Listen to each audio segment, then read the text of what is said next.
The views and opinions expressed on this podcast are not necessarily representative of the coalition or any other entity. This content is intended for mature audiences only.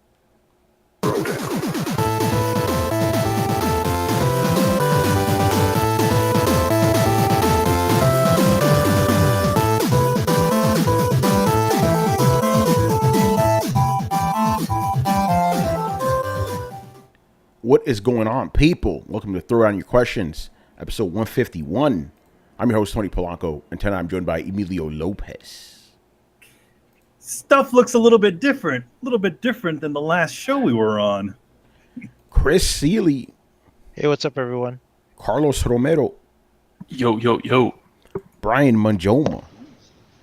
Apparently, I sound like a posh Jamaican. Brett Murdoch. What's up, everybody? And Adam Vale. Do the do. Yeah, Sucker Free Sunday, right, Adam? Sucker Free Sunday, man. All right, so we're back. Actually, yeah, we're back on YouTube as always, and throwing questions for the first time on Twitch with these nice little overlays here, man. It's crazy, you know? Yeah, we did it again. We made each so for each show now, the overlays changed a little bit. So, you know, this one is now Throwdown Your Questions themed, and of course we have our normal Throwdown one, which is awesome. Yeah. I just want to quickly apologize to everyone who was trying to watch our Destiny stream tomorrow. I don't know what the fuck happened. Shit was fucked up. It was the exact same settings I've used on every single other stream. No problems. That one was giving us issues. So hopefully the next time we do it, which will be tomorrow night, that won't happen, you know? He's fucked up, Mr. Davis. It stinks. I mean, I was in it for and it was just like, you know, dropping. Yeah, so, you know, hopefully it won't happen. So anyway, without further ado, man, let's get to some questions. All right, leading us off here, the new final stage boss is G Megaforce 123. So his first question is, do you think we will ever reach ultra realistic graphics? Do you care? By ultra realistic, I mean lifelike, to the point where you can tell a difference between you can't tell the difference between a character and a real person, where games can simulate things as if they were real. Would you want that? Would games still be fun to play if they were too realistic? Take it away. For me, I think that we will reach a point when it starts looking. I mean, because there's already even CGI that people can't tell is, and this is not the in your face sort of CGI. This is like okay, we decided to replace this person for X amount of shots. Like there's a bunch of like hidden, like if you watch the film The Wolverine, there are a lot of like hidden CG shots where they just literally replace Wolverine, like the stunt double's head with the CG head, and it looks as good as it looks like Hugh Jackman is in there driving a car or jumping across a room. So I think there is a point that it will reach that, but I feel like I'm hoping that is not the nth level of it. I feel like that even to this day, people think that good graphics for a game means ultra realism. And to be honest, I think that video games should vary, just like there are pieces of artwork that are in different styles. So I think it's cool that, you know, things will get nice and realistic, but I also think that there should also still be room to have incredibly stylized games, which we're seeing a lot nowadays, which is great. So that's my answer. Yeah, I'm gonna have to second that. It's like, yeah, realistic games are nice and all looking, but I would prefer a stylized game over a realistic game any other week. I've said this before a long time ago. I'm like, if you have every game looking realistic, every game is going to look exactly the same. You won't be able to tell one game from the other. That's boring. You know, I'd rather have a game with, like, you know, stylized graphics. That's not to say I don't want realistic games. Yeah, please put them out there, but I don't want those to just be the only thing. You know what I'm saying? So, yeah. It's got to be a nice balance of both of them, you know? All right, jump in, guys. Also, I could put it to you this way. Yeah. Would you ever want anime to disappear and be replaced by live-action anime? You already know the answer to that. Hell no. Yeah, Death Note. Death Note. Yeah. Oh! Speaking of anime, there were. This is a little slightly related. Apparently, the director of the Full Metal Alchemist animated series said that that new movie, that the Full Metal Alchemist animated movie, the live action movie, looks like shit. He's, Oh, he said I don't know why they hired a bunch of Japanese actors to be in this. but that's a whole other So thing. But yeah, go ahead, Brett, with your analogy with anime. just sometimes you want to see definitely stylized things, and I was just kind of piggybacking off your comment. mhm. One of the prettier games that I've played lately that's actually kind of stuck with me is Absolver. And like I say this as I've been pumping a lot of time into Destiny. Like, yeah, Destiny's pretty and it's cool, but there's the minimalist graphics in kind of painted textures in Absolver. Like, I find myself kind of like cresting a rise and be like, well, it's really pretty. While I bring that up, last show I had bitched about how they had pretty much ruined their game with a bunch of bullshit patching, and I was actually pretty pissed at them. Couldn't recommend the game anymore. Yeah, Brett, I know where you're going, but let's stick to the actual answer here. For Okay, now. I'll come back there. Yeah. Please come back to that, though. I want you to come back to that.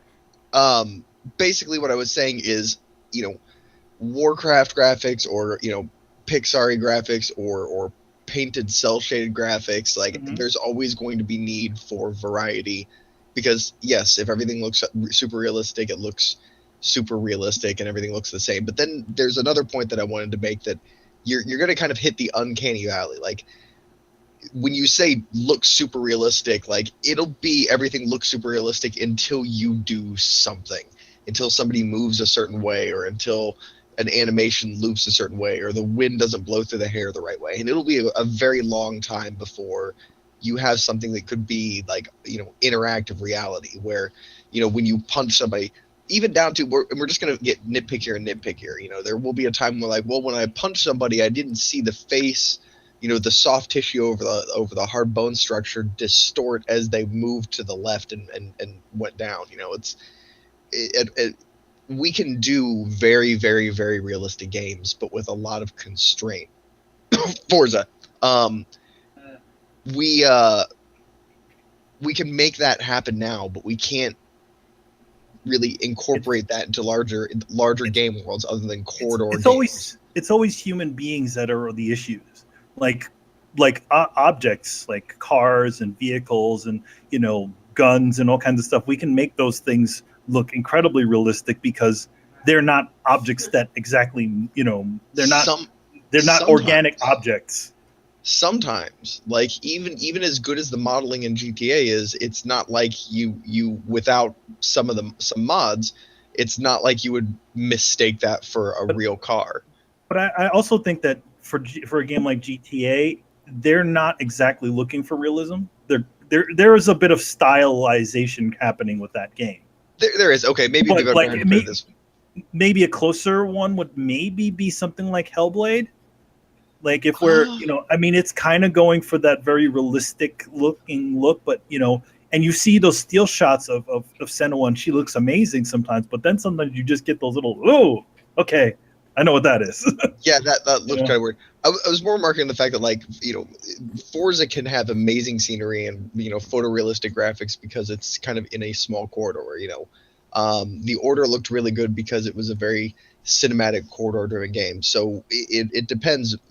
First we may get to the point where, well, I could actually say this: the first time we will get to amazingly photorealistic graphic games, it is not going to be an open world or anything that you can change. It's probably going to be a very short, story-driven cinematic game, and that's not necessarily a bad thing.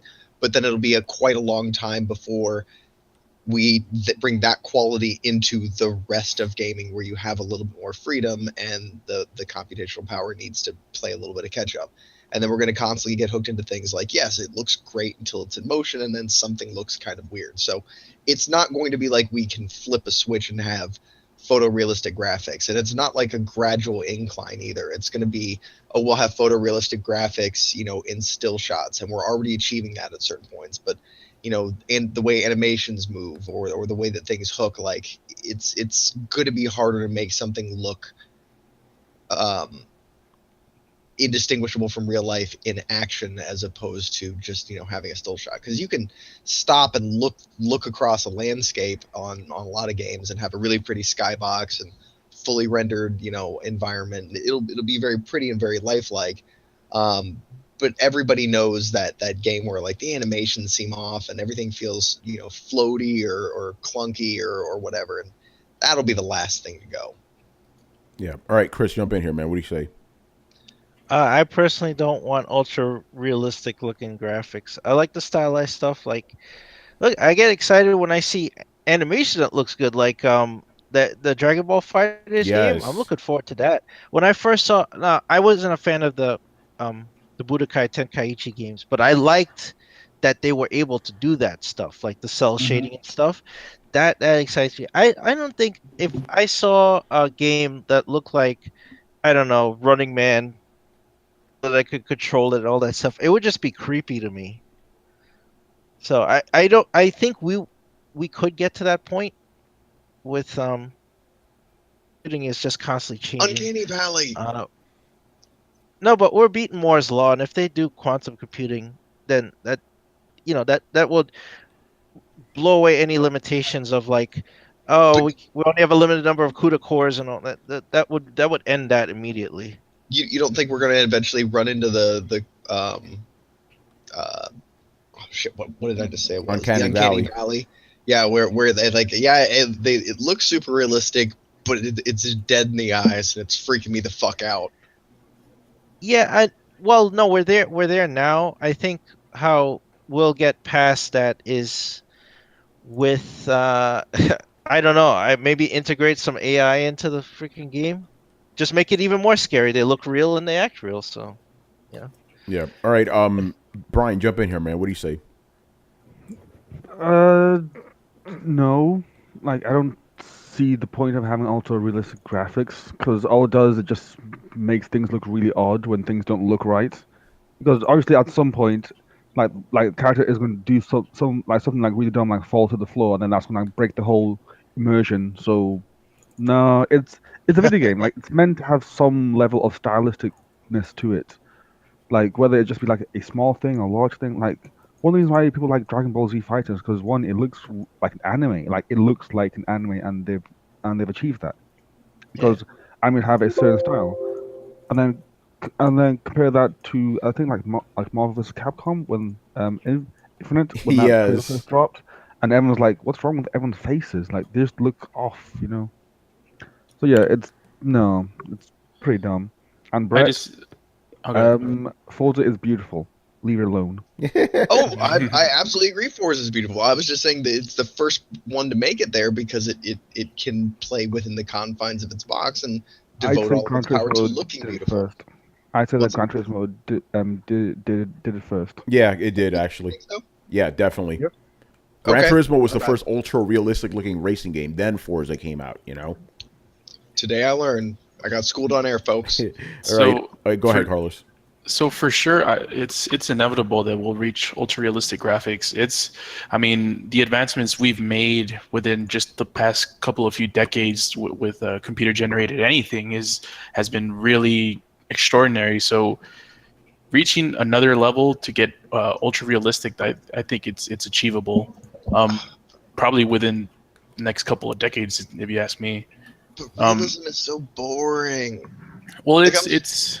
I'm sorry, like I think we're gonna run into the whole like everybody's going to like get to the point where I think games are gonna start to look more real in reality. Like they're going to be like this weird, over exaggerated, hyper realistic where everything's super crisp and has contrast and everything's dynamically lit and in comparison, like you can make things look real. Like out the scenery in DayZ, like the way that they built the landscape, super realistic. It was exactly like walking through Ohio. Yay. So Yeah, like, but go ahead. If the market asks for it, then it's gonna happen. Like it's like, for example, there's games like the Quantic Dream games that have it's right now like kind of shitty their attempts to realistic generated people and stuff like that. So if there's a market for Quantic Dream games, there's definitely people wanting more like realistic stuff. So like, for example, if you just make Heavy Rain and make the characters look photorealistic, then it's game of the year, whichever year it comes out.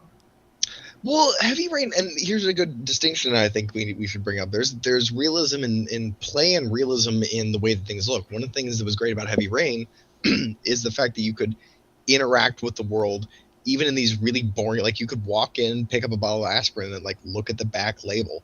It's this ability to be able to just do anything, or even the mundane things. I think we'll get to a point where we start being able to interact with the environment more. And I think in 20 years when people come back and play our games, they're like, why can I not open any of these doors?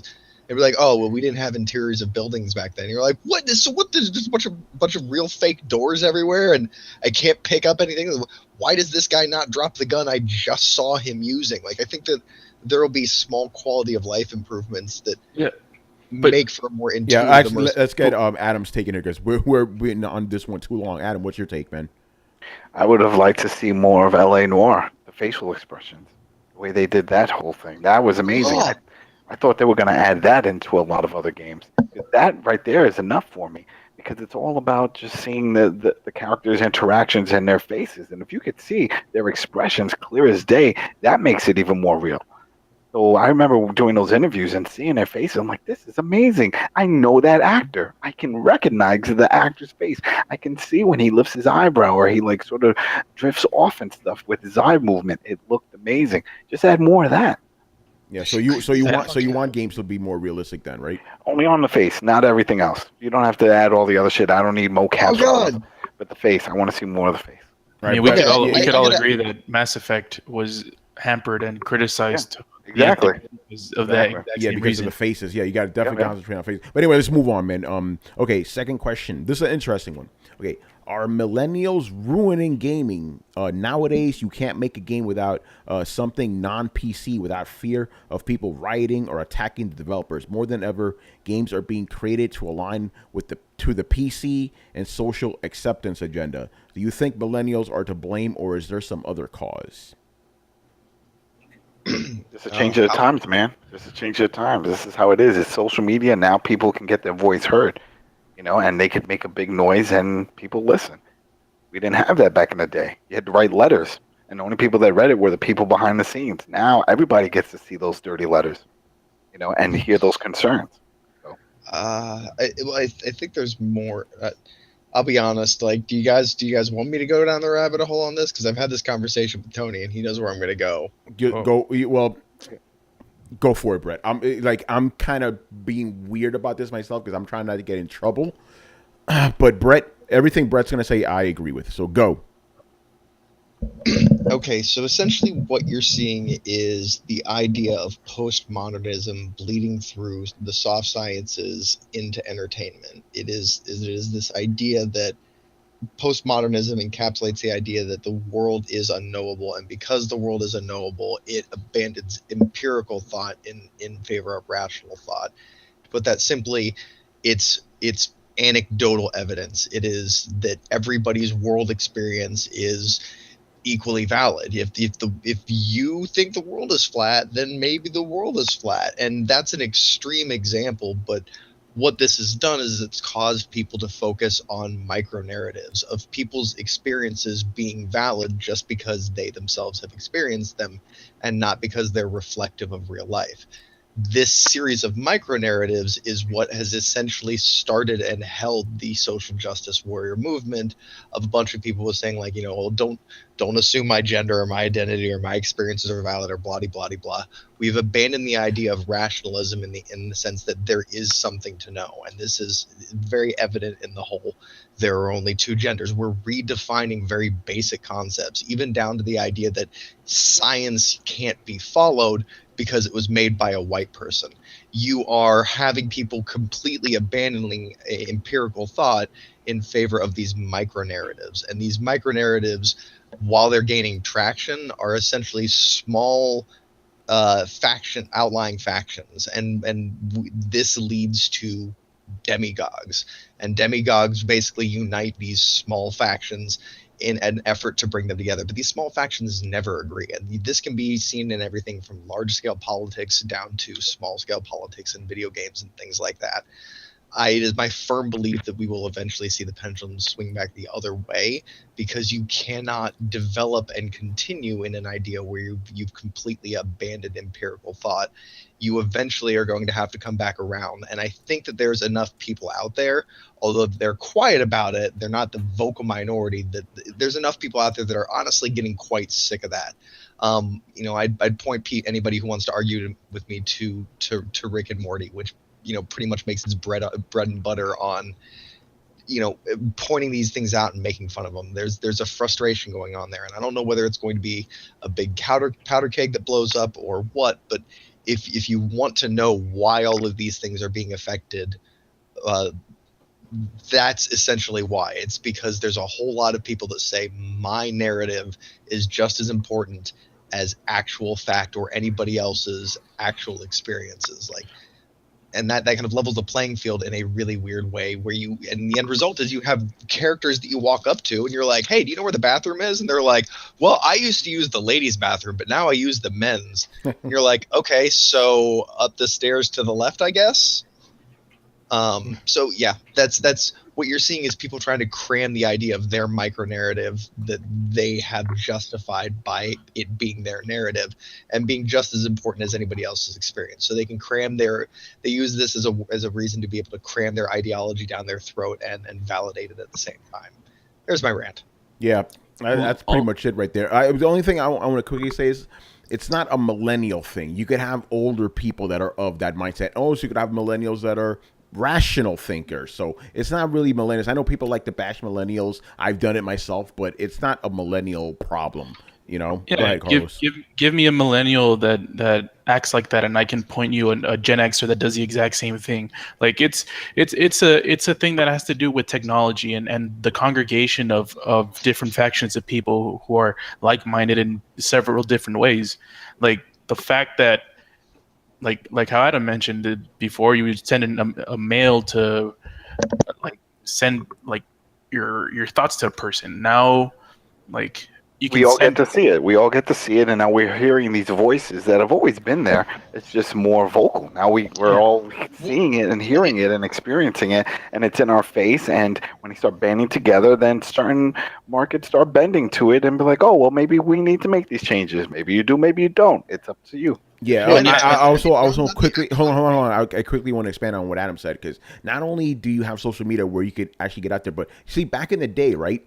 The only way you could complain is, like Adam said, through mail, but that takes a lot of effort. So some people, even if they felt that certain way, they would just keep quiet about it, because you have to go through all this shit, postage and all this other nonsense. Now it's just tweet. That's it. Instantly bitch about something. Exactly. It goes further than that. It used to be that you had to write a letter and everything like that, but at the same time, if you went to go learn about trucks and you opened a book on trucks, you didn't have a bunch of assholes who had written in the side columns and deleted and edited it. That's the problem, is that the actual information is being so drowned out by noise. And that's what I mean when I say micronarratives, that somebody's personal experience is just as important as scientific fact. So you go to read about Alzheimer's, and half of the fucking front listings are about people's personal experience with Alzheimer's, or a Reddit thread about Alzheimer's, or all this other bullshit. And you can't even Wikipedia has been undermined by there's just things on there that are blatantly wrong, but enough people have heard it and think it that it's put up there on fact. And that is apparently just as valuable to 90% of the population as actual legitimate fact. So not only do you have it coming in with anybody can share their opinion, but you have it coming out with that dumbass opinion is right up there on the internet with articles from actual educated people with master's degrees in the field, and they're given the same amount of weight, the same amount of space on the internet. So it's so easy for actual good information to be buried by all of this idiotic crap. Manny, Chris, doesn't that remind you of a certain video game by Hideo Kojima that came out in the early 2000s? I warned about this exact same thing, how actual real information is going to get drowned out by a bunch of nonsense on the internet. Isn't that interesting? That was exactly the time traveler. Yeah, exactly. Kojima is the time traveler, because that is exactly what Arsenal Gear was. Arsenal Gear was not war and on a physical sense. It was a war essentially a war device that controlled information. Anything. So if you remember, one of the things they say in the game, it's like the winners of the wars create the history or whatever like that. That was somebody. I think that was from Metal Gear Solid 3. Yeah. So essentially, this was essentially information control, the ultimate control. Yeah, exactly. Because if you have, like Brett said, if you have shit written by actual professionals having the same weight as, you know, a bunch of idiots and stuff, then you could actually control what is real and what isn't. And I think a lot of people want that. You know, they want to control what is actually reality. They don't like the actual reality, so they want to twist it around to meet whatever ends they may have. You know, pretty insidious shit going on right now. Yeah. And as far as gaming goes, that obviously has, you know, what Brett said, it's like it's leaked into video gaming, where it's like, you know, the concerns of a small group of people have now become a big thing. But it's not just in an effort to be an all-encompassing game. Now that we're trying to block we're essentially blocking certain other bits of information out. Well, you have to blame certain video streaming services, of which we may or may not be on right now, depending on where you're seeing this. There are people manipulating the information behind the boards. Facebook has long had algorithms that if they think that you're having some kind of wrong thoughts, they will connect you with people or show you certain curated feeds that try and change your opinion subtly. Google's doing that too, apparently, and so is YouTube. Yeah, exactly. And that's my point is, you have and this is where the tinfoil hat comes out. This is where the old punk rocker me comes out. And I'm like, once again, you got to pay attention to your media, because the media, whoever they are, generally have an agenda that they want to push down your throats. So these voices, these small amount of voices, are being amplified because we've done shit like installed a Twitter safety council and a YouTube advisory board and all this other bullshit. And we've gone ahead and installed these people in places of power just to shut them up because they've been crying so loud. And now we're seeing the fallout of that, because it gives the impression that this is the way a majority of people feel. And I'll tell you something, we wouldn't have a podcast if we were the only people that felt like this. Because it's not like we make our shits, you know, we keep it secret or anything like that. Like, we're pretty above board about this is the shit that we think is bull. But at the same time, we're probably not being bumped up a whole lot on the YouTube charts and having our channel shoved in everybody's face because of that. In fact, we're pretty thankful just not to be kicked off YouTube at this point. Shit, so. You know, thank you for letting us make money off this shit. Still, you know. Anyway, anybody else want to jump in on this before we move on to the next question? All right. Yeah, go ahead, Brian. Now, let me finish off what I have to say first, because it makes sense. Okay. I don't think that these guys are ruining gaming. And the reason why I don't, because gaming has other things that I think are much worse, like just bad business practices. But I still do agree with everything that Brett said. That's all I have to say. Yeah, and I agree with Brian too. Yeah. No, you make a good point. Yep. I'll also say my generation of parents has failed. You haven't failed your children. You know what's funny? You bring that up because I remember maybe 10 years ago I was saying, yo, the worst generation is our generation because we're raising a bunch of fuck ups. Yep, it looks like I was right. I do want to say this one last thing just to keep it a little bit topical. Okay, it's not this whole thing that's going on with all these micro narratives. I like that term, Brett. It's not just infecting games. It's infecting TV, infecting movies. It's affecting sports, comic books, everything now, you know? Yeah. And I'll leave it at that. So let's move on, man. Brett's soapbox in the house. So his first question is, since PlayStation makes most of the profit from their subscription service and online store, why don't they try to set up a digital store for games on PC to compete with Steam? I would ask about Microsoft, but we all know how that ended up. By the way, Brett's soapbox, you definitely have a specific agenda here. The reason they're not doing this is because they don't want to cut sales of their PlayStations. That's why, you know. Price parity. Pretty much, yeah, pretty much. So they won't do that. They would have to practice price parity, and they can't keep up with Steam's prices. So they keep themselves isolated from Steam's market, so that their games don't have to be directly compared. Because if you compare the prices, Steam shits on sale all the time. Sony not going to match those prices. Yeah, you can't beat Steam. Steam's a fucking monster. Yeah. So No, yeah, and if they did match the prices on Steam, then people get pissed off. They're like, well, why does it cost more on my console? Why are you fucking Yeah. over your core audience? yeah, that's great. That's a great point. And not to mention, and this is the other thing, you have to understand that Sony, who sells products inside of actual stores, this doing stuff like that would put them in direct competition with the people that sell their products. Yes.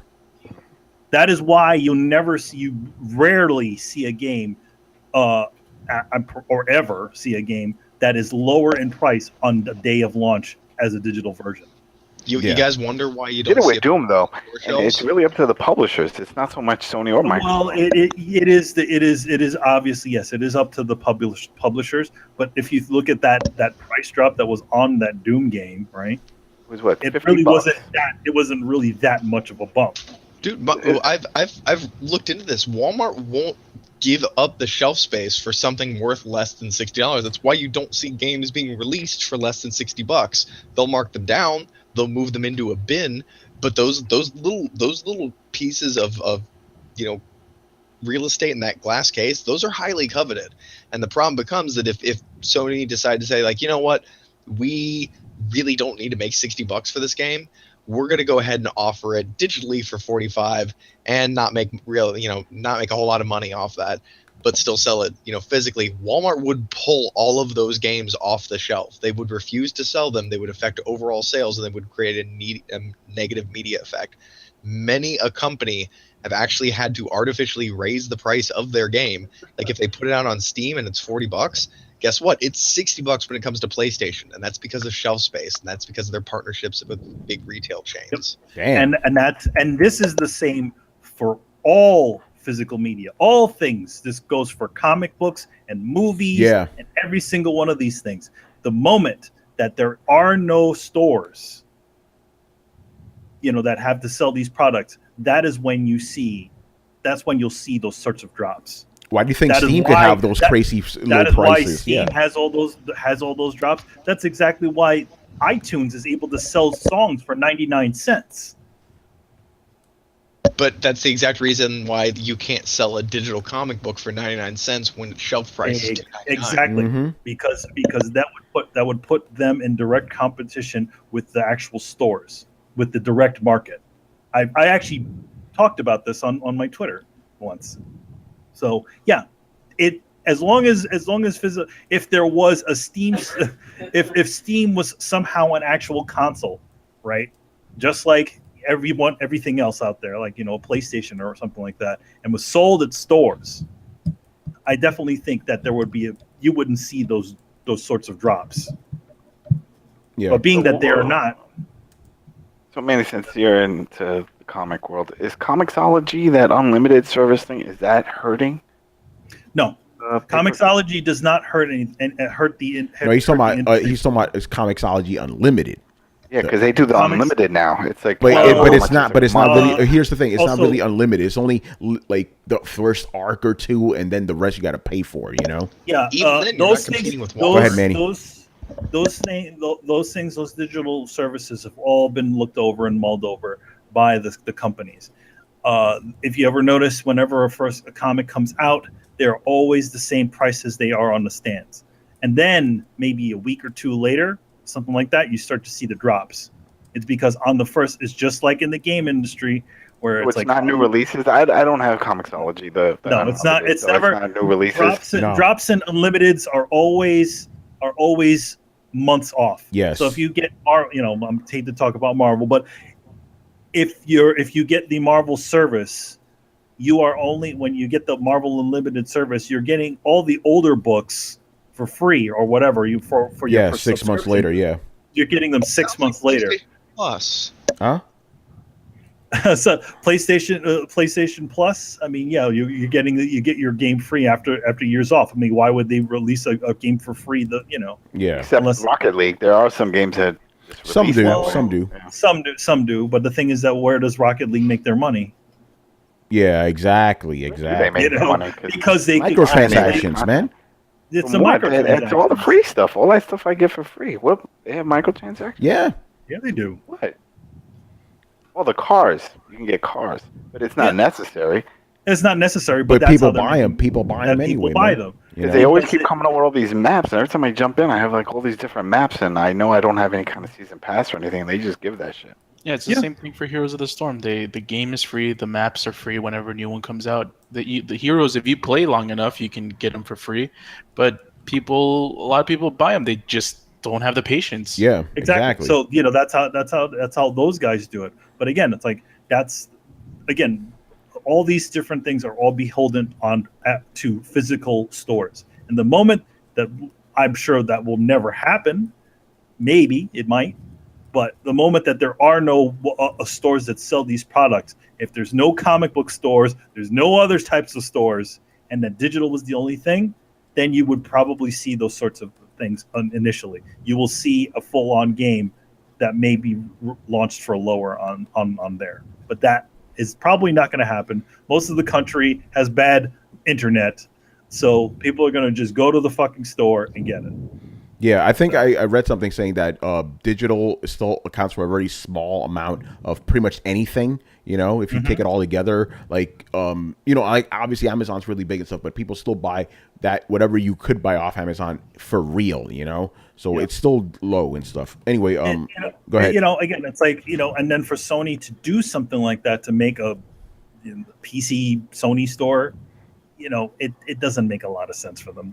They much rather, I'm sure, they're perfectly happy to have it be that the Sony PlayStation universe exists in the console, and in the console, even if most of those games, all those games can run on a PC or on Xbox. Yeah. All right. Next question here. Why are 90% of gaming headsets such crap or feel so cheap, even though they cost upwards of $100? Okay, as a person that has reviewed a couple of cheap headsets, I could actually tell you what's going on here. Basically, if a headset is under $250, don't expect great quality. They got to make a lot of concessions in order to make it that cheap. So I know $100 sounds like a lot. It's actually not that much. That's a cheap headset. That's considered a cheap headset. So if you want like a good decent headset, $250 and above. That's just the reality of it. But yeah, anything under that, yeah, exactly. So anything under that is gonna feel really cheap and plasticky because it doesn't have the high end shit that the top tier Astros and shit. Adam, which ones are you rocking right now? The A40s, right? Astro A40s. How much does those cost you, man? It's about 260, 270. Yeah, see that's the average. That's the average price. So anything, I know you're saying like, hey, if it's 100, it should be. Great. No. Wait, make it 3 because I got the mix amp. Okay, yeah. See, there you go. He's okay. He's on the right price point, and still a little bit low for just a good set of actual headphones. Like a good set of headphones can run you between $80 and $120. And keep in mind that a good set of gaming headphones has pretty much twice the. You have your headphone part, and then you have your microphone part. So you're going to pay for high quality parts, and the price is going to go up. So even just, I want to say this to people out there, don't pay less than $80 for a pair of headphones. I know you can buy earbuds for $20 or $30, but like you're not going to get good sound quality for anything less than like $80 headphones, no microphone included. So then just about double that for a microphone headset. All right, but like I want to say mine, the ones I'm rocking are like 140, and they're wireless and they work pretty decently. The sound quality is not quite as good as my Turtle Beach, but your sound quality doesn't need to be amazing. Like your broadcast quality doesn't need to be amazing for a gaming headset. I actually use these. If you can see these pair of Sony headset. Yep, that's what I use too. $20. These ones are a little over. These are a little over 20. Yeah, and they have a nice little microphone, which is pretty much the one that it's like a better version of what Sony gives you when you buy the PlayStation when you have the PlayStation 4 one. But these are pretty decent for what they are. I mean, bass is good and stuff like that. I don't really have an expensive pair of gaming headphones, so. That's what I use. Yeah, I don't have. These always sound good when I play my music on it. So yeah, I have the PlayStation Gold headsets. They're all right. I think I paid $80 for that, so I'm not expecting too much. Like if you heard me talking through, you hear a bunch of hissing and shit. It doesn't sound that good. But yeah, because it's a cheap headset. That's just how it is, man. Yeah, if you want quality, you got to pay up. Yeah, plus yeah, go ahead. Final thing, there's not that many manufacturers or many companies that invest and create headphones, premium headphones for consoles. So the market is really limited. Like it's only like Astro and Turtle Beach and Sony and like that are really the only premier headphone makers for consoles. So they can raise up and bump up the prices as much as they want. Yeah, and you pay for brand name on a lot of those too. Yeah, like you don't have Sennheiser or Bose doing anything for consoles. Yo, like those like those Dr. Dre headphones. Come on, man, you're paying a lot of money for the bullshit. Beats headphones. Let's just be honest, you know. Those are horrible. Even Turtle Beach, like you don't see Turtle Beach headphones, but you see how much shit they sponsor and how much shit they send out, and like they're constantly like it is easy to get a pair of Turtle Beach to send you a pair of headphones for review.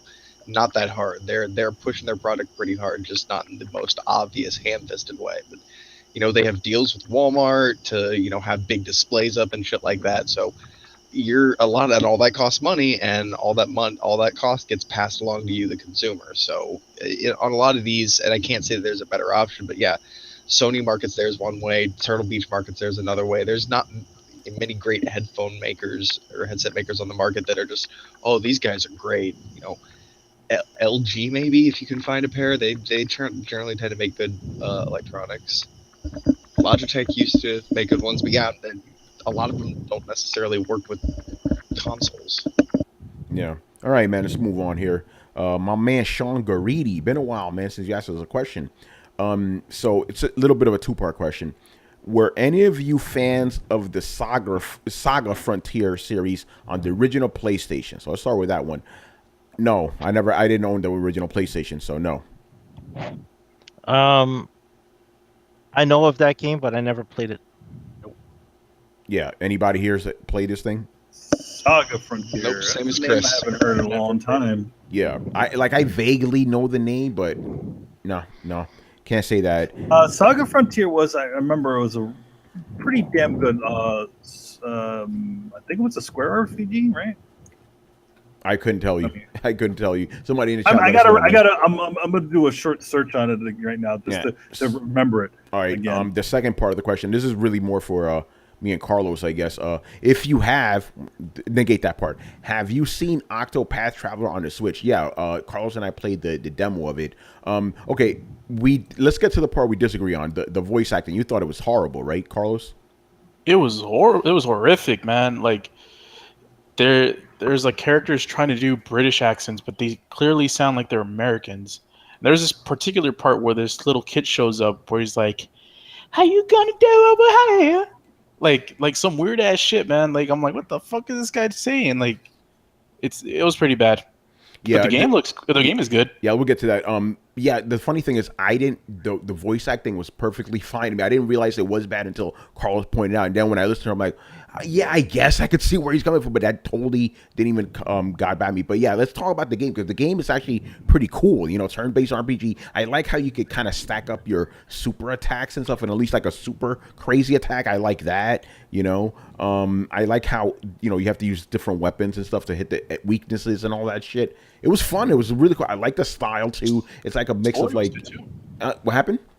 The story was actually like pretty like intriguing. Like I mean, I'm not gonna give it away, but there's like a huge thing that happens at the beginning, but it's like, oh, okay, so this is the type of game that they're trying to convey. It's pretty cool. Yeah, man, I'm for it. Like, remember, I think me, Carlos, I don't know about the rest of you guys. That was one of the games we saw in that original Switch reveal. That was like, yo, what's that? That's our game, man. Yeah, man, I'm ready for that shit. So yeah, I don't know. What's the connection to that in Saga Frontier? It says same developers. Please let us know. I honestly don't know that. Mandy, did you do your little research there? Yeah, I just reminded myself of Saga Frontier. I remember seeing the game and maybe playing a little bit of it, but yeah, I've never really gone into that series. It's always been around, and I kind of forgot about it, which is sad. Yeah. Yeah. All right. So yeah, I don't know very much about the title, the new game that you're talking about. And I think they're calling it Octopath Traveler because there's 8 characters that you could pick from, and then I think they all eventually converge and stuff. Pretty interesting, you know? Yeah, and the demo you can only play with one. 2. You can play with 2. Oh, you can play 2? Yeah, you can play the girl and the knight. Oh, okay. So Yeah. I only play with the knight. Yeah, they check out. I haven't played the girl's story yet, but you could pick her. She's actually the first one, and then the knight's right after her. Okay, so next up, Digital Tiger 777 with an extremely fanboyish question. Let me finish it too, because this guy throws bombs everywhere in this one question. Okay, Xbots and fake filthy neutral gamers are like, Sony needs to stop being arrogant and allow crossplay between the PS4 and Xbone. Knowing damn well Microsoft shunned Sony during the PS3 360 era. Even Fraud Spencer, as this guy's crazy, is siding with the same narrative to seeing pro gamer or for the gamers. Why is it so hard for Phil Spencer to apologize on behalf of Microsoft for shunning the PS3 from cross-playing with 360 and try to make amends moving forward? He also spelled Microsoft with the $sign. So I think you know where we're coming from. Different management, man. Different management. Yeah. When a business says, "Oh, new ownership," you don't walk in and say, "Damn, why don't you apologize for the guy who sold me them bad foods and then got me sick?" Yo, I didn't know. That's not me, man. I'm not doing that. Yeah. That's with Phil Spencer. It's not him. He wasn't in charge at the time. It was Don Matrick. Yeah, so I don't understand why people are attacking. I don't think he needs him. to apologize though. Like I would Yeah, why would like, he- yeah, yeah. I would like an acknowledgement. It's like, oh yeah, during this time, blah blah blah blah, but not an Then that apology. brings That's back stupid. memories of something that he can't control. Because then people will go up and look that shit up that don't know and be like, "Yeah, that guy from Microsoft said it," and not really look up the whole other thing that he's no longer there. Yeah, yeah, yeah. It's not necessary, man. Well, also something that we mentioned before is that PS3, like the PlayStation Network since creation was during the PS3 era. It wasn't as viable as it is right now. So that could be one of the issues. I mean, I'm trying to be as I optimistic. remember as I that can. before. I mean, that network structure was horrible. Remember, it was like an app. It took forever to log until this day. It still would- has it would some go issues to- logging The into. downtimes were like really frequent too. Yeah. So I don't know.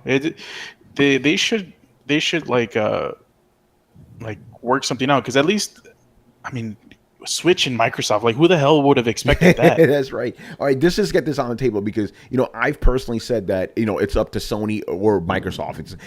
It's up to them. But I think everybody in this room would say it would be cool if they actually did it. I would love it personally. I would love it.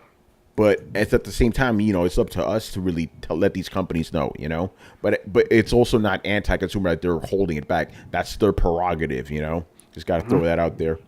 All right, I think that's pretty much it. Let's move on to the next question here. Let's jump in really quick. Oh, yeah, go ahead, That's man. what I always do. Yeah, it's not anti-consumer, but I can still say that Sony's being a giant dick. Yeah, massive They cock. really are. I can say that. Okay, yeah. Last gen, Microsoft were being massive dicks about it. Now Microsoft are being okay about it. Now it's Sony being giant dicks about it. And rightfully so, they should get called out for their bullshit. Just how Microsoft got called out for their bullshit. I think that's only fair. Yeah. And I feel like you, not you, Tony, but the guy that wrote the question, is getting extremely annoyed that Sony's being called out for the bullshit, when rightfully so, they should get called out for the bullshit. That's it. Like, there's no, like, oh, but Microsoft did it last gen. Like, so what? Sony's doing it now. Like, we are in the here and the now. And right now, it's Sony that's being the massive douchebags, so they deserve be like the massive douchebag title that they have right now.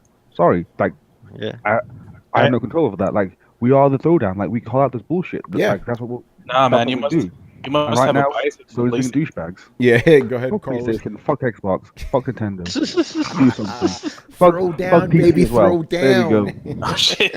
Everyone gets to fuck you. There's a well-known saying. Yo, fuck the that I- Ouya, son. Man, middle fingers to everybody. Fuck them all. Hey, Carlos, maybe this week you won't get so much heat from that one guy, multiple man. Yeah, man. Apparently, I'm a Sony hater. I'm biased against Sony. So, Brian, But what if you are? Who cares, man? It's your opinion. Oh, no, I know. Whatever I'm you just want, saying- You know what I mean? It's like, I don't get that. Like, I'm just- why does everybody have to agree on everything?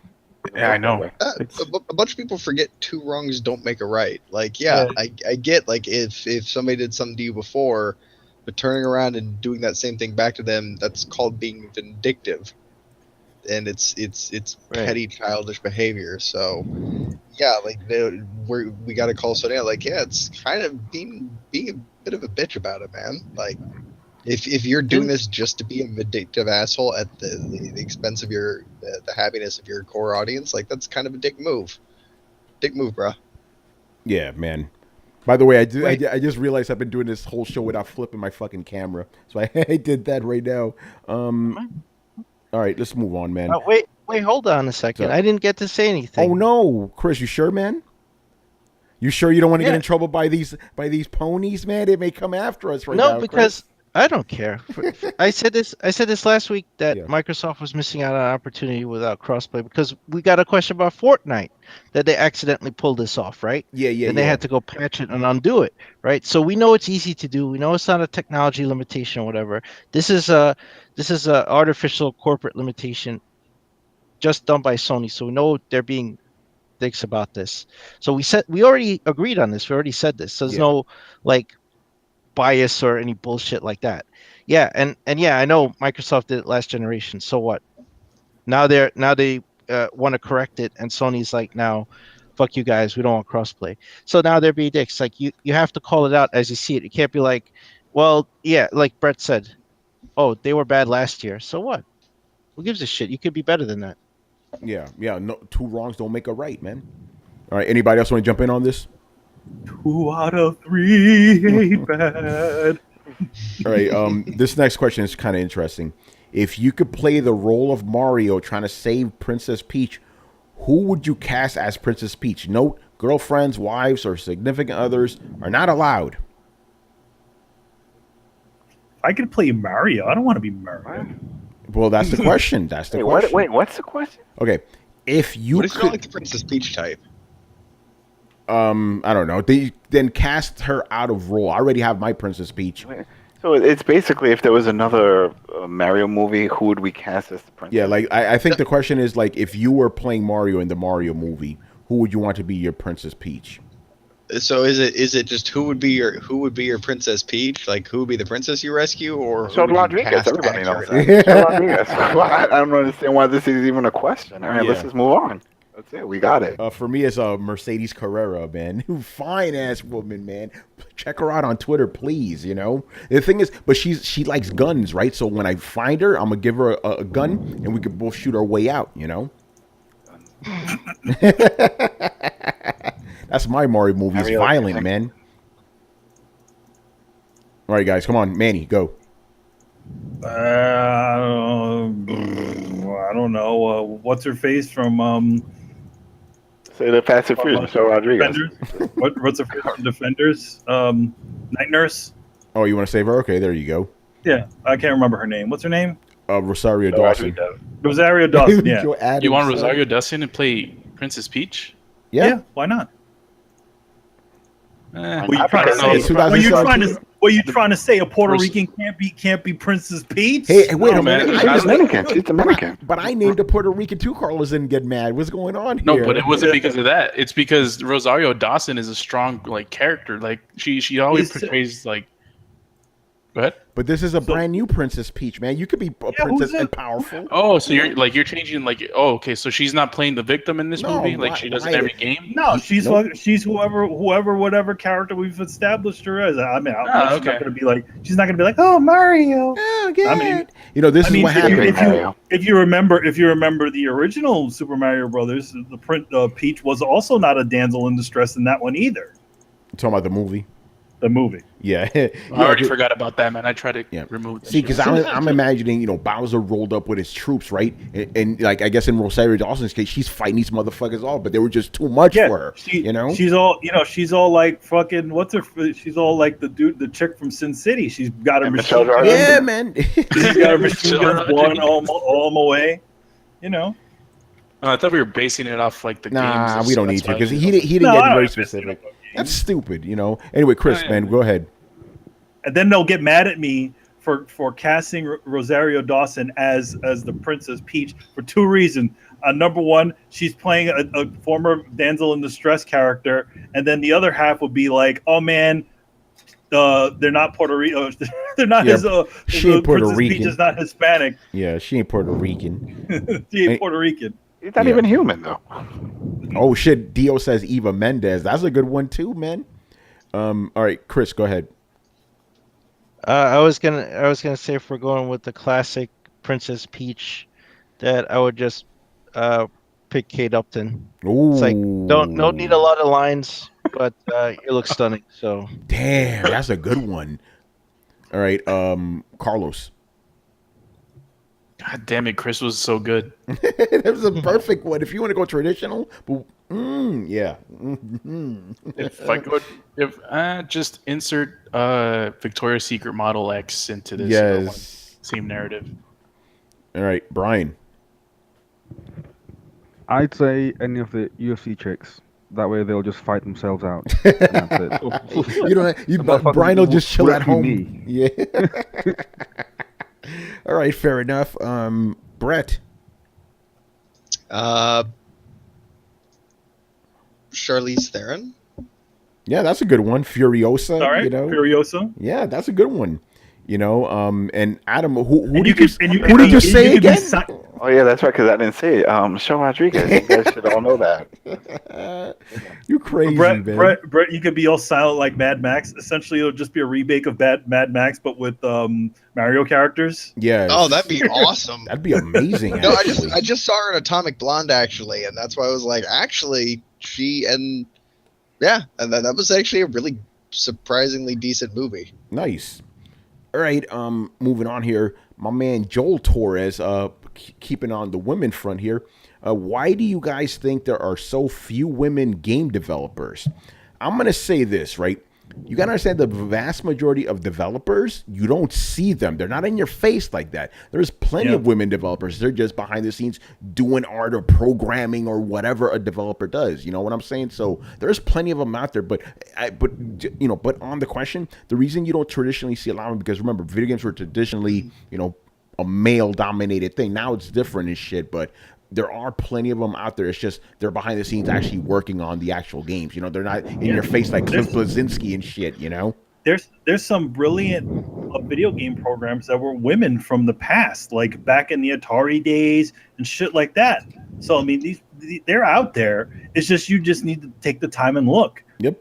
Just because they're not touting them in front of your face all the goddamn time doesn't mean that they're not out there. And I say the same thing about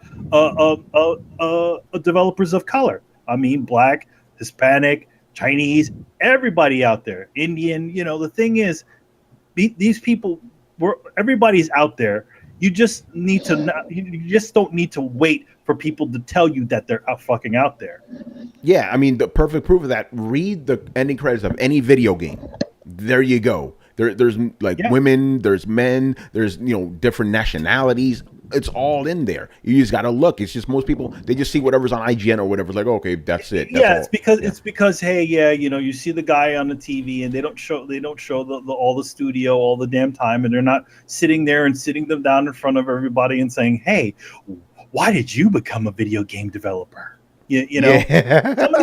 Some people, you also got to realize that some people. Well, hold on. I don't think that's quite accurate. I'm gonna have to stop you right there, because when you look at E3, any E3 presentation, right? When they bring out the engineer, who do they bring out? An Asian guy. 9 out of 10 times it's a guy. Yeah, right? yeah, that's true. Yeah. But they bring out women when it's like the marketing director of so and so or the advertising so. So women have been kind of relegated to a different portion of the gaming. Yeah, they're in the credits, but they're not in an engineering role. But I also think that it also has to do with people seeking out these sorts of roles too. Well, I don't think a game studio is immediately saying, "Hey, I'm not going to hire this woman because she's a woman." I think it's not that. There aren't enough applicants. Yeah. Well, here's the problem. The problem goes to the college level. Like when it started, when gaming started becoming male dominant, like you said, in the Atari days, there were more women in computer science and engineering, and they were coding. Well, what happened is they started gearing gaming towards boys, right, and men. So they started advertising towards men. So more men pursued computer science and stuff to make games that they wanted to play because they grew up with those games and they grew up with that advertising. So it created a situation where computer science and programming engineering became male dominated because they were like, oh, I'm playing this stuff, it's being geared towards me, I'm going to go into that field and enhance it. And women were kind of pushed out of it, right? And by the way, that's all just not relegated to computer science. That's just STEM in general. Yeah, so that's what started happening. So there was less women seeking out those type of degrees. So then you have less applicants because there's not women qualified to do that role. They were kind of pushed away from pursuing those things, right? And then so now you have the situation where most engineers are men, right? Because everything in gaming was geared towards us, towards boys. It's advertising, Nintendo, all that stuff. Isn't that But the you same see, for comics? The comic industry was the same, right? To a well, certain yeah, extent. well, that but it's an older industry, So Can there's I just systemic take problem. a moment to let to point out that a bunch of mostly post 30-year-old male quote unquote misogynist gamers are pointing out the fact that it's we need to generate more interest for young women in the early stages and generate interest in the STEM fields to pursue them into these kinds of careers to help self-correct the problem.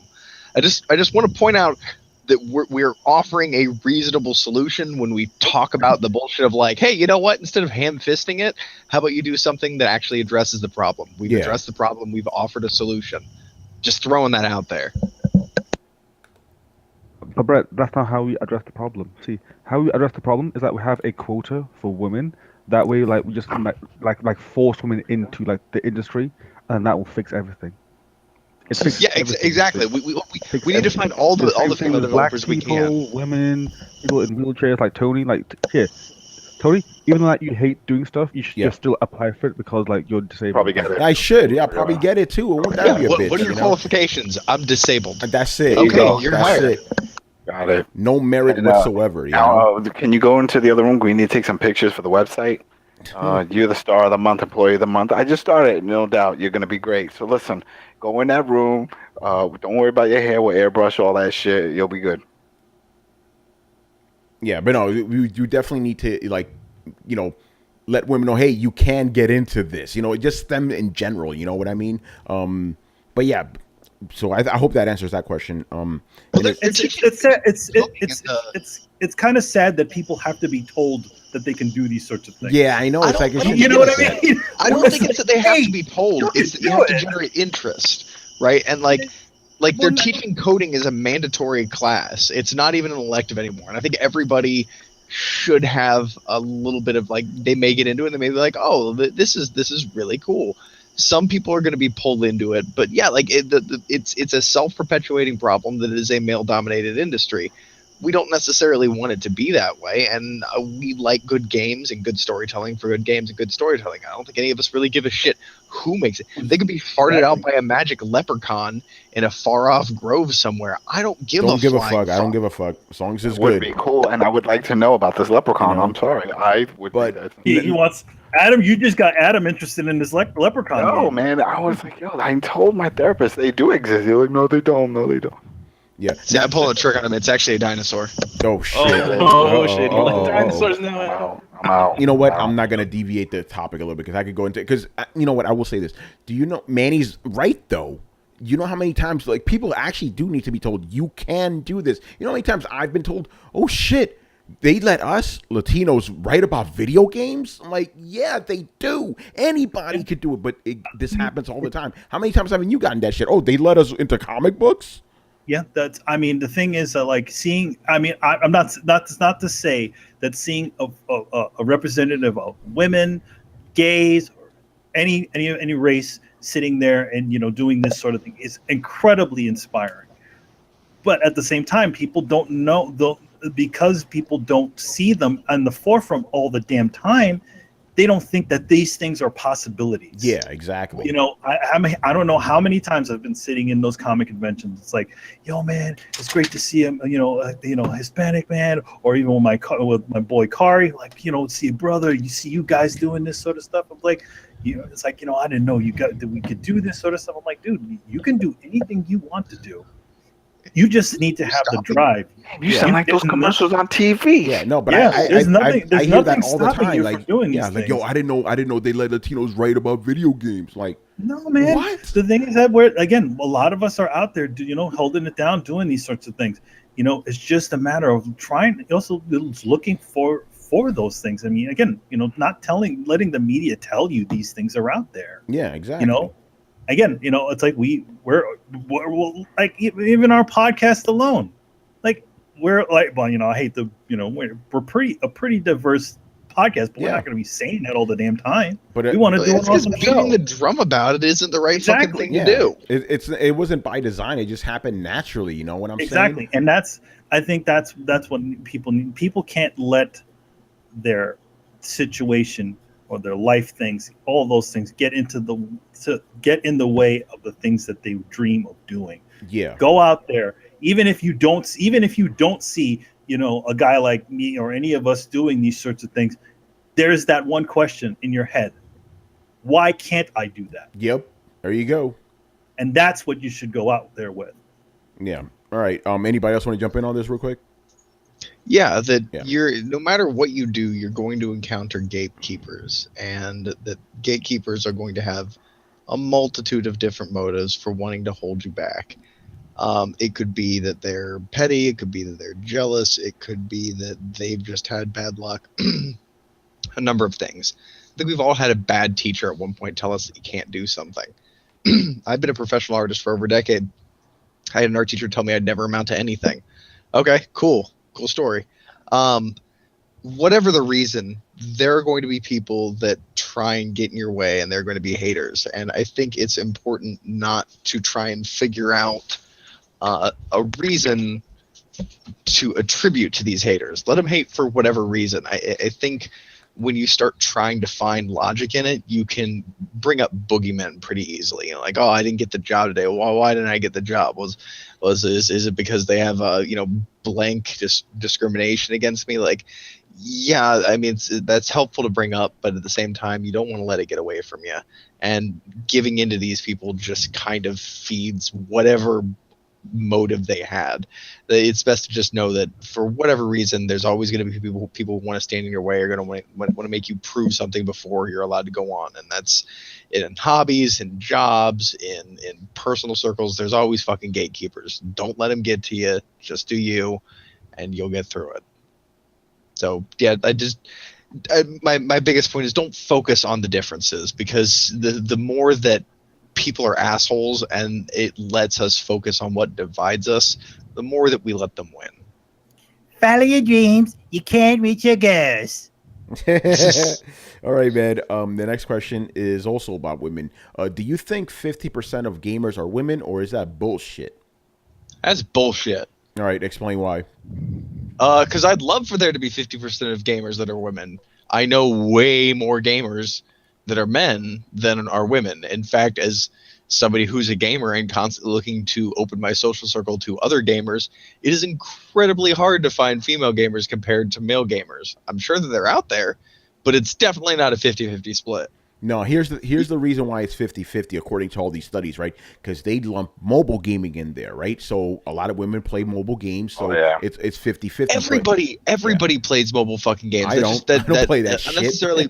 Well, I'm saying generally everybody does, and it kind of weirdly blends out the statistic. Look, let me put it to you this way: how many people know a single male gamer who would cut off his left foot to find a girl that he's compatible with that would just hang out and play video games with him? I know so many guys that just settle for the fact that, like, my girlfriend doesn't get pissed that I play video games. Does she play video games with you? No, not really. If you have one of those that do play video games with you, you're considered lucky, and that is an awesome thing. But if it were truly a 50-50 split, you wouldn't see so many guys looking for somebody that shares a hobby with them. It wouldn't be quite so one-sided. And quite frankly, that's where like 90% of the creepiness that a lot of people talk about, like gaming conventions or nerd culture, comes in, is the fact that there isn't an equal representation of females. So especially if you're an attractive female that shares a passion for games or comic books, you walk in and everyone's like, oh, holy shit, because you know what? You're not that common. And we'd all like you to be more common, quite frankly. Not so anybody can be creepy dirtbags to you, but just we'd like you to not be the exception to the rule. We'd like to have more females in gaming. I'd like to get my ass stomped in Destiny by more girls. Awesome, cool, let's do this shit. But it doesn't feel that way unless unless female gamers are blatantly quiet. And honestly, I don't know why they would. Like, anybody who's ever a lot of people that I know, like, if you've ever played an MMO, if you rock a female character, people just give you shit. It's great.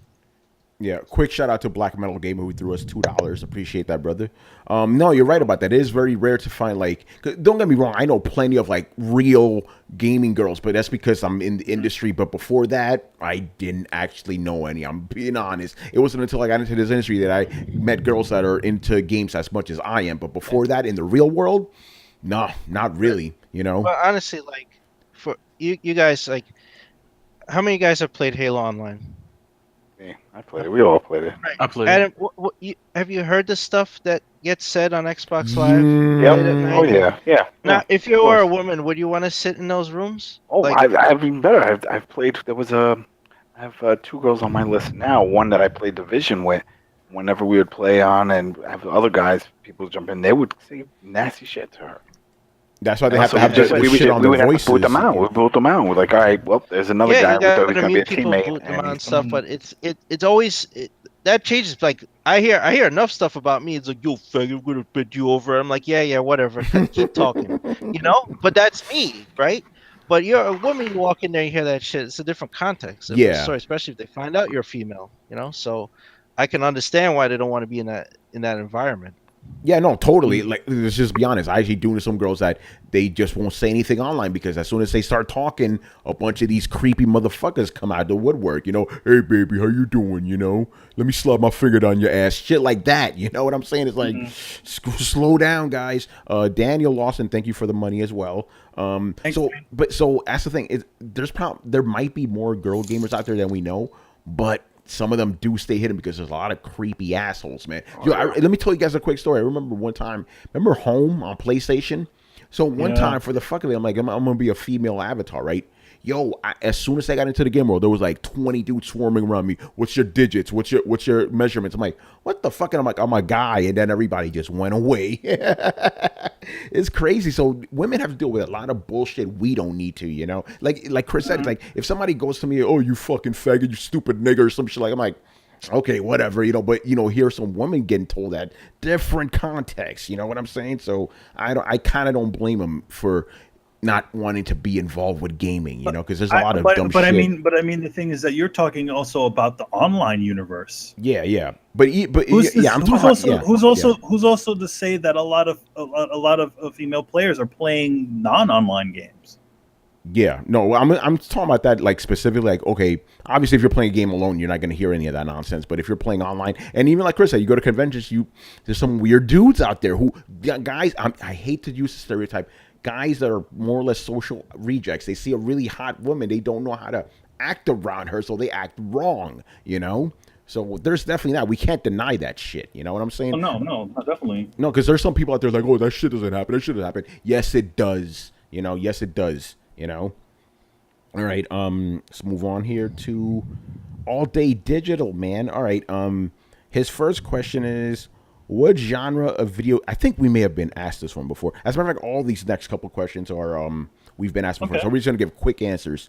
All right. What genre of video game are you into now that you have never been into before? His answer. Oh, yeah, we would definitely ask that. So we're gonna just quickly go through these. He goes, for me, it's Hearthstone. For me, not now. Back in the day, I used to hate RPGs. I love them now. Right, Manny, go. Game genre I don't think I officially answered that the last time either. Yeah, you didn't. All right, so we'll move on. Chris. Think about now tactical RPGs like War of the Lions and that kind of stuff. Yeah.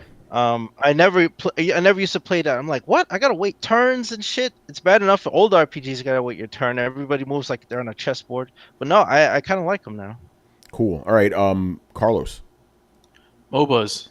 I didn't really play them before, and then Awesome Nuts came out, and then Heroes of the Storm, and I play it every day now. Nice. All right, Brian. RPGs. I never was a fan of them. Now it's like, hey, let's just give it a go, and that's that. You're like, it's on. It's on. All right, Brett. This man's sleeping. All right, Adam. What about you? JRPGs. I liked RPGs, but like Fallout and stuff. But JRPGs, Persona really got me into it. Nice. All right, Brett. What about you, man? You never played RPGs before. We went Back back Final Fantasy. Final Fantasy 7 was like the last real one. That was years and years ago. All right, Brett. Go ahead. I don't really have one. I've pretty much always played most games. I've played more fighting games, if you call Absolver a fighter. But I didn't used to be as into Street Fighter and Mortal Kombat. I liked them, but I wasn't huge into them. But some of the newer generations of fighting games I've been more into. Nice. All right. His second question is, what is the worst video game accessory you have ever owned? For me, it was the Airflow air conditioning PS2 controller. I don't even know that one. Those things sucked. That was the thing with the cool off your hands, wasn't that the? Yeah. So I guess. So bad. I don't know. I've been generally pretty good with gaming accessories. Oh, I got one right here. Hold on. I got one too. Hold on. It's on my desk somewhere. I hope Adam's is the same as mine, because it's a really bad one too. Oh no. I mean, maybe those shitty like Mad Catz memory cards with the Rumble Pack. Oh God, yeah. You know? I don't know. Let me see if you guys can top mine. All right. So my accessory was the fan that connected externally to the Xbox 360 that would blow in air, the hot air back into the 360 console. Oh, the intercooler? Shit. Yeah, the intercooler. Yeah. Wow. So that thing would just streamline that Red Ring of Death, man. Yeah, it made it worse. I remember that. That was a shit product. Who made that? Nyko? There was a Nyko. Nyko. Yep. Yeah. I still have it too. Yeah, my issue is with a Nyko also. I can't find it now, but it was a chat pad for the PS4. I hate it because it had rubber buttons, and if they were plastic, maybe they would have a little clicky, but it was all spongy. I'm trying to use it, and everything's just real spongy. I was like, I can't. Did you ever have the 360 chat pad? Yeah, I have that thing here too. Yeah, that's shit, man. Oh, I got that down here. Yo, you're like, let me find this shit. Carlos, I remember that thing you're talking about, intercooler, because it actually overheat consoles. Yeah, like, man. They made one for the PS2, for PS3. I was thinking about getting it. People were like, Tony, don't buy that shit. It's gonna fuck your system up. You know, so I didn't. And then my PS3 fat died anyway. You know. Anyway. Let's see. Go ahead, I didn't get to go. Go ahead. Worst peripherals. You know, I would have to say. And I only bought this thing just so that I had a controller. Well, any of the ones that you can get from the stupid GameStop. Like, you remember at one point GameStop started making like their own shit bag controllers? Yeah. Oh, So that was gonna be my answer. When I got the Wii U, I mean not the Wii U, but the Nintendo Wii, I wanted to have GameCube games. So that's when I did that. Yeah. All right, Chris. No, but yeah, they'll do that. They'll do that too on the side. I'm gonna say that too because I went into GameStop. I wanted a wired 360 controller, right? So I asked the guy for a wired 360 controller. Threw in a bag for me. I go outside. I'm like, what the fuck is this? It's a stamp with GameStop. They made their own bullshit, dude. That controller broke in like 3 months. It was garbage. Wow. Yeah, they made some. I mean, granted, it is the GameStop branded controller, and obviously it wouldn't be that bad, but at least. Expected a little something over that. Come on. That's some bullshit. Some might say the Power Glove. I couldn't find that one, but I found the here's that. Yeah, Adam spongy showed one I off. was talking about. Yeah. Oh, that's nice. I don't know if you've seen. Yeah, it had this cool little trackpad thing here. So if you were using the mouse, like if you were the pointer, if you were online, it would just activate it, start moving around, and it would light up. It had a backlight, but it's spongy, so it didn't click, and it's like I couldn't really tell. It doesn't have, you know how we have the star points with the dots on the keyboard? Yeah. On the J&H, it didn't have that either. So the Xbox wanted to find that one because that one did have it. So I can easily just start typing away and I didn't have to look down. But with this one, I had to look down. It was a pain in the ass because that defeats the whole purpose of trying to type fast. Yeah. All right. Brian. Never really had one, honestly. Yeah, sorry. All right, Brett. Mad Catz controllers. Fuck those things. Those things were fucking trash, man. Horrible controllers. You also let me just put an honorable mention: the Power Glove. Oh, you As got that iconic shit? as the as iconic as the Power Glove was, that thing was a piece of shit. Along with Rob the Robot. Oh man. All right, Black Metal Gamer. All right, again, more questions we've been asked before, so we just give one word answers. What are some of the most overrated games in your opinion? He says Earthbound and GoldenEye. Interesting. That for some people, those would be fighting words, but to each his own. Yeah, exactly. My answer before was the first BioShock. That was because I played it 5 years after it came out. So I'm like, what's the big deal about this fucking game? You know. This question is going to get us heated. Well, it did get heated before, you know. So again, one word answers, then we'll move on. We went through this already. Manny, most overrated game that you played? Xenogears. Ooh. All right, Chris. That is one of the games. That is one of the games. Oh, that and Final Fantasy VIII. Those are the two only games that I've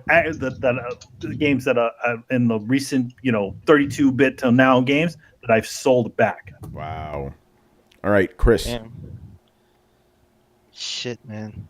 Circle back to me. All right, Carlos. Heavy Rain. Ooh. Brian. Fuck it. The Last of Us. I knew you were gonna say that. Either that or Uncharted, but I actually enjoyed Uncharted. Wow. All right, Brett. Horizon. All right, nothing before that. Shit. All right, that's fair enough. Adam. Yeah, some of the God of Wars. I wasn't too impressed with all of them. Yeah, Ascension. Nobody liked that game. Oh yeah, though. nobody liked Ascension. Nobody liked that fucking game. All right, Chris. What about you, man? You made up your mind?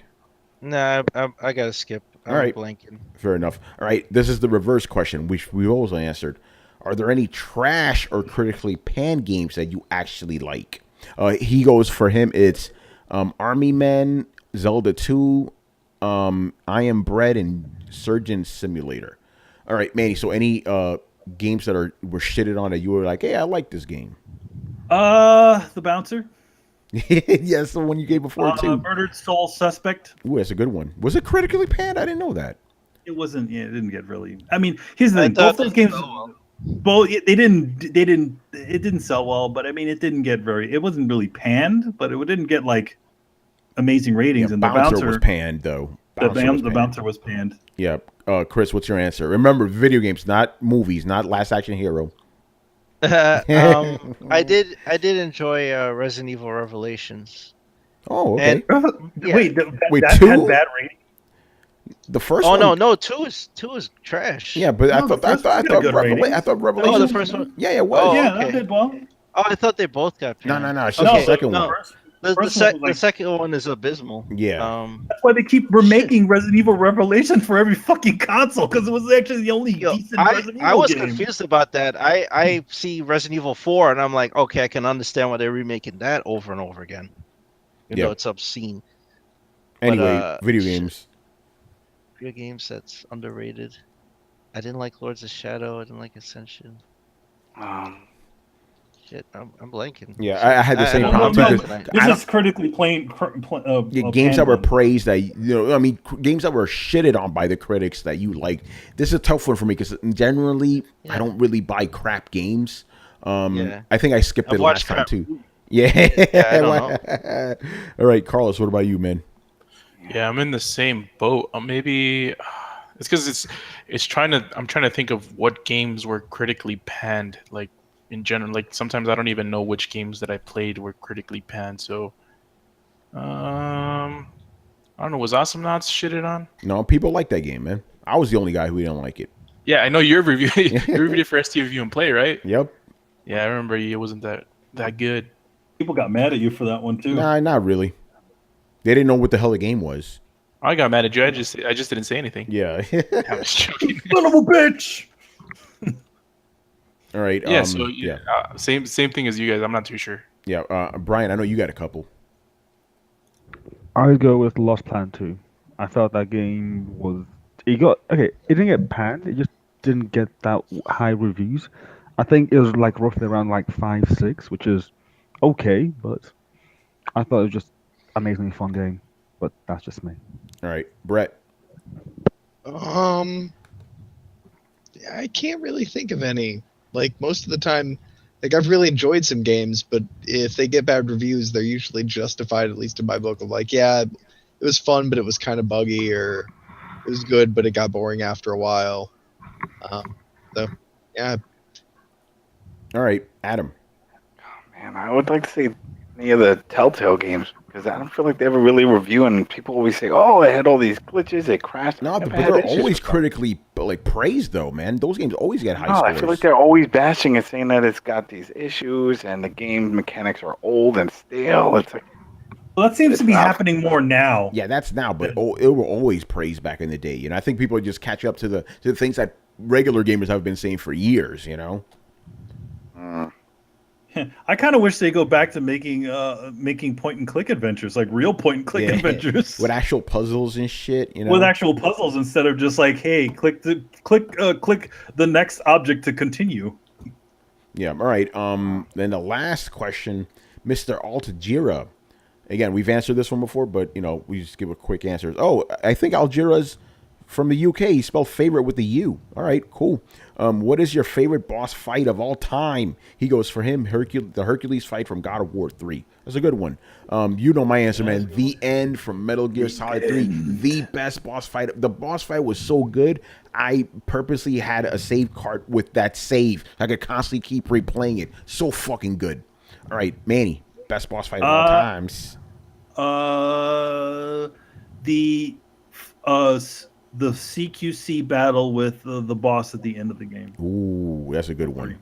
All right. I got so good with doing CQC in that friggin' game. Like I would beat Vulgan with CQC. Didn't use any guns and stuff like that. I was like, you know, so I was good. I love that. Nice, Chris. I'd say the final battle in Metal Gear Solid, beating Metal Gear Rex and then fighting on top of it with Liquid. Yes. Amazing. I never experienced anything like that. That's the first time I experienced anything like that.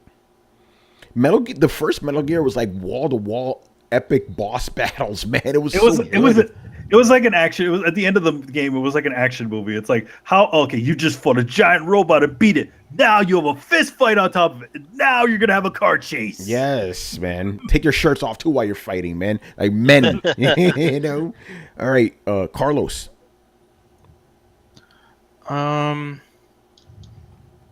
Final Fantasy VII, Crisis Core. Crisis Core. Interesting. Yeah, it was a good ending, man. It was a good boss battle. Like it had like a lot of the same beats as Final Fantasy VII, but it felt like, I don't know, to me the story hit more for some reason in Crisis Core than it did in 7. Nice. All right, Brian, favorite boss fight of all time.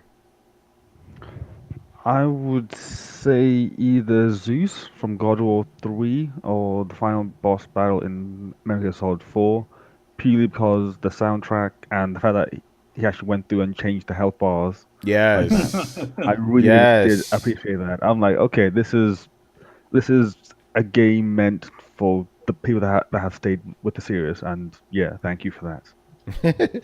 Awesome. All right, Brett, favorite boss fight of all times. Yeah, the most memorable one is probably Sephiroth from Final Fantasy VII. That soundtrack was pretty epic. Yeah, Adam. All the boss battles in Gears of War 1. Going against a big spider, going against the big blind monster that was chasing after you just by sound. General Ram on the train at the end, that was awesome. That cheesy motherfucker, man. Yeah, I hated that thing. I hated him. Yeah, he was annoying. You know, but it was an epic fight. But yeah, he got cheesy. You know. Yeah, that's gonna pretty much do it for us. So a couple of things here. So we're gonna be streaming some more Destiny 2 on Monday and Tuesday. Hopefully, things won't get stupid on my end with the internet. You know, I'm gonna just lower the bit rate, probably put it at 720, and I'm also gonna make a local recording just in case it gets fucked up. I'll have something to upload just in case. And Manny brought up an interesting theory. He was wondering, what if whatever was causing Destiny to crash on my shit is the reason this was happening? Because again, I've used these exact same settings for GTA, for every other game, Dragon Ball, whatever. Nothing's ever gone wrong. This is the first time that's ever happened. You know, so. Who knows? But hopefully it'll go good. So yeah, Monday I'll be playing with Brett and my cousin, and then Tuesday I'll be playing with Adam and Carlos. So it'll be fun, man. And I think that's pretty much it. There's no real show notes in it. We don't have any guests or anything coming up. So let's wrap it up. Wrap it up. All right. Thank you for watching and listening. Leave us a question to the comment section of this episode here on YouTube or on the Coalition, and we'll answer my next week's show. I was about to say on Twitch, there's no comment section on Twitch. It's just live shit. And also thank you guys, watching us on Twitch. I don't think there was too many people tonight, but you build small and you build it up, man. That's what it's all about. Anyway, subscribe to Throwdown on SoundCloud, iTunes, and YouTube. Follow us on Twitch, Twitter, and Facebook at Throwdown Show. Links are located in the description below. Once again, it's your boy Tony Polanco, and tonight's joined by Emilio Lopez. Big things start from small things. Whatever that line was. Chris Seeley. Hey, take care, everyone. Carlos Romero. Go watch anime. Brian Manjoma. Instead, go watch Westworld. It's really good. Brett Murdoch. Good real party people. And Adam Vale. Mark said Lucha Underground and the Deuce. All right, guys. We'll see you on Thursday. Later. Here, guys. Peace. Deuces.